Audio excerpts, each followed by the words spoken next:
Yeah, that was oh, that was actually not that much longer than the first read. It was just like a minute longer.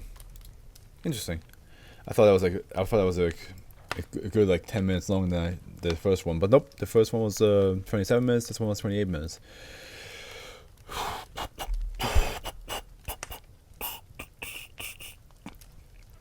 God, when they going to drop a Creepcast episode today?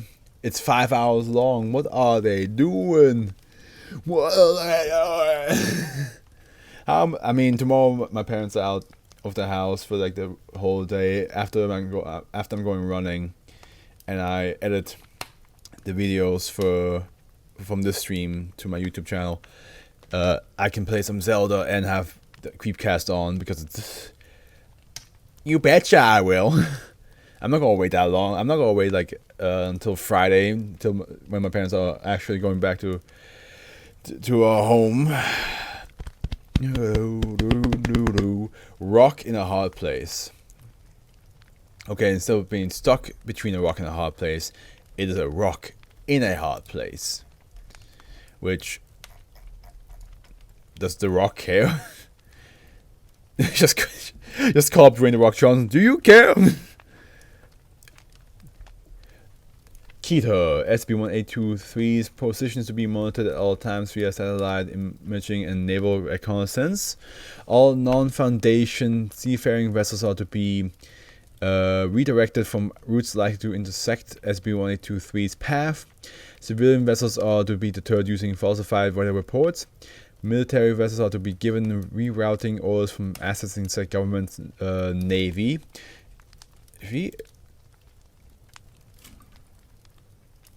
Nuke has told me he will be watching in like 10 minutes, and it's been like 40 minutes.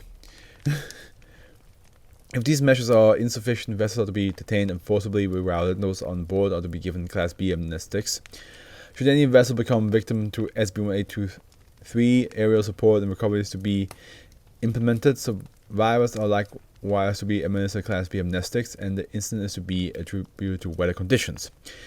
And here we have an SCP-1823 in the Pacific Ocean. The vessel visible on the left was evacuated by Foundation air support.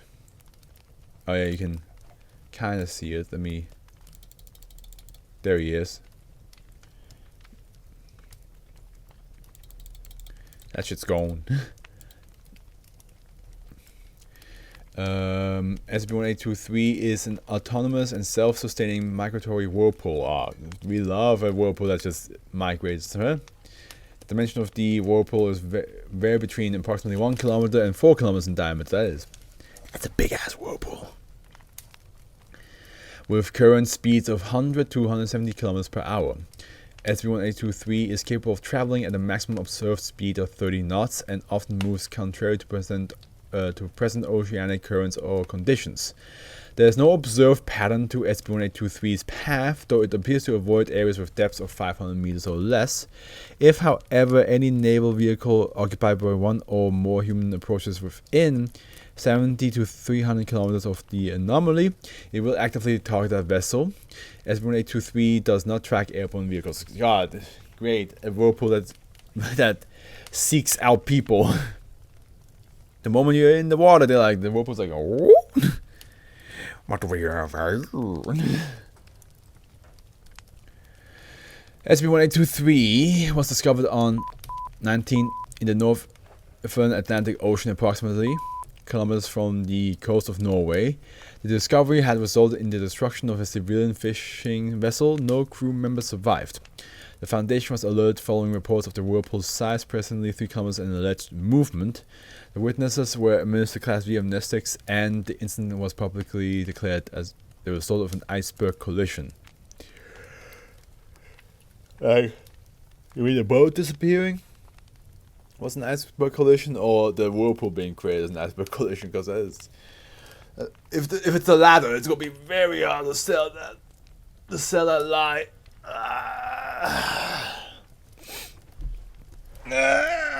Stretch.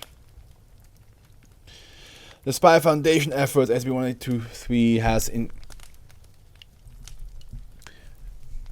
incurred the destruction of known vessels and facilities since its discovery, largely due to unpredictability of the phenomenon.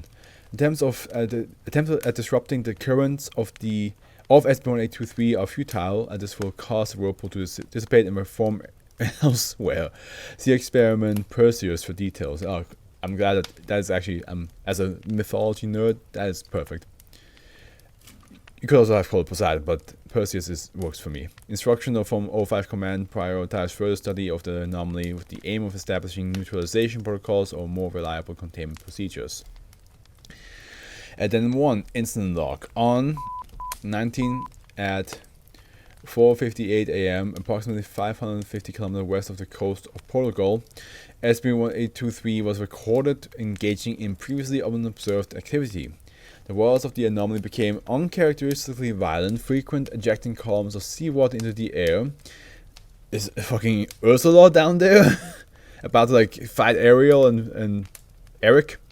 Said activity increased in intensity over the course of 30 minutes.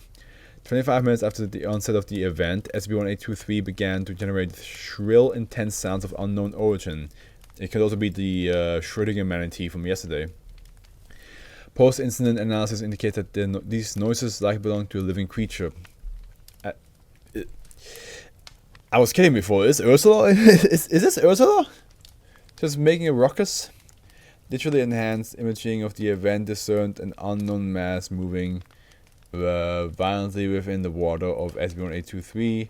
Analysis confirms the presence of 6 elongated dildo expunged. A Foundation helicopter tracking the anomaly detected several low-intensity sounds emitted from SCP-1823 1 minute prior to cessation of the event. See Addendum 4 for details. Addendum 2 Observation Log. SCP-1823 has been observed to release or generate matter at random intervals. How this occurs is unknown. This matter is largely composed of flotsam and jetsam, appearing to be of ancient origin, consistent with 300 to 800 BCE, though it shows no indication of decay or deterioration.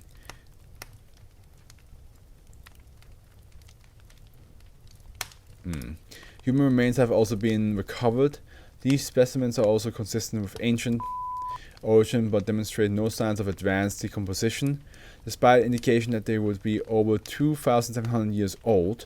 For full information on materials recovered from SCP-1823, see document -RM clearance 4/1823 required.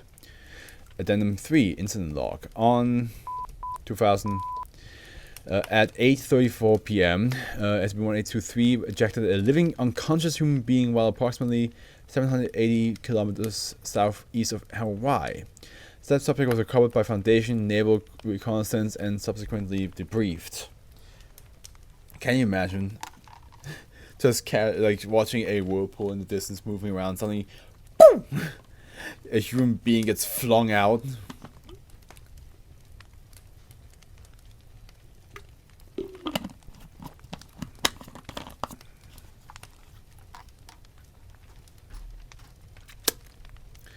Interviewed. Nathan Richardson. Interviewer Dr. Adler. Due to the subject's present lack of observable anomaly traits, it is the tentative decision of the research team that he be addressed by name. Do you need anything, Mr. Richardson? No. What year did you say it was again? 2000. What year do you believe it is? 1990. I was on a cruise with my family. What cruise was this?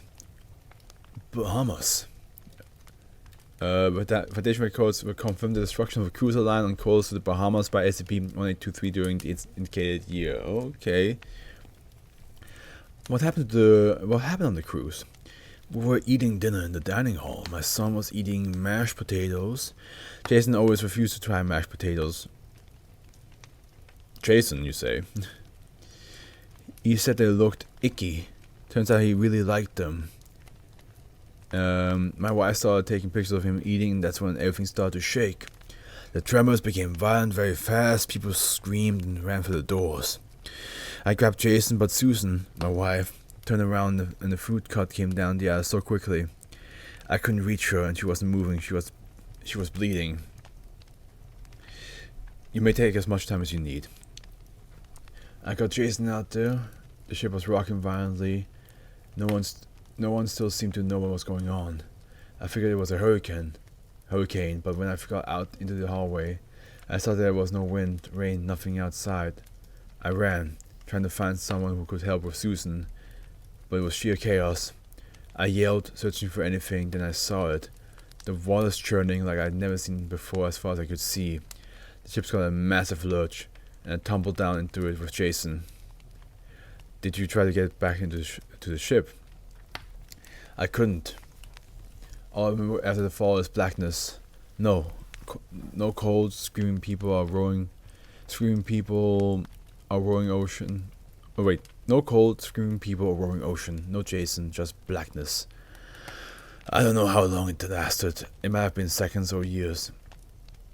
Do you remember what happened then? When I awoke, I was standing in a canyon. I don't know what else to call it. It was completely circular, massive, almost half a mile across. There were these things erupting from the sides of the canyons everywhere, giant sharp rocks, I guess. There was also pieces of wood, like parts of boats. It was raining. There was a mist or something everywhere. I couldn't see the bottom of the canyon at all. And I didn't see Jason anywhere. Then I looked up. Jason paused for roughly half a minute. Dr. Oliver remained silent, waiting for him to continue. The rocks, or whatever they were holding something up. They dug into the sides of it, holding it in place. I think it was asleep.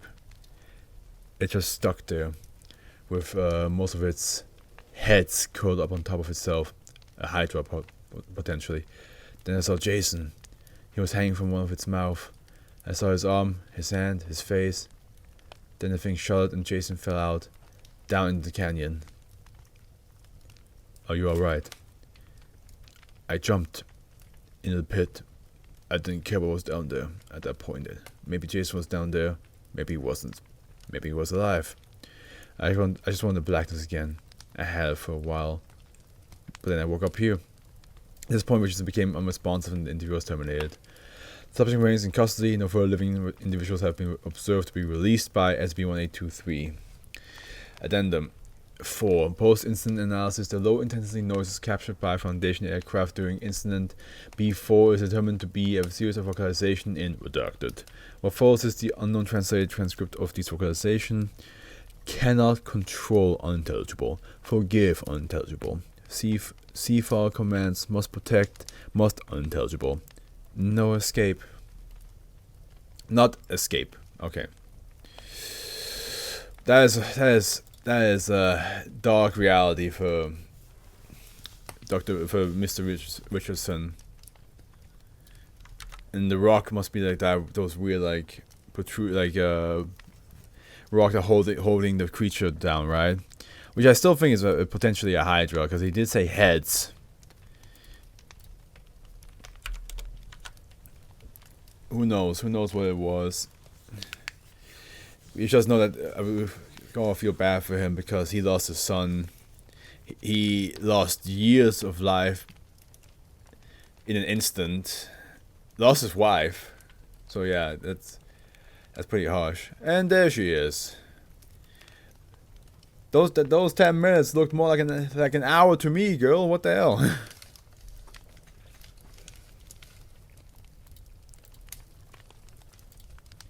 What happened to 10 minutes?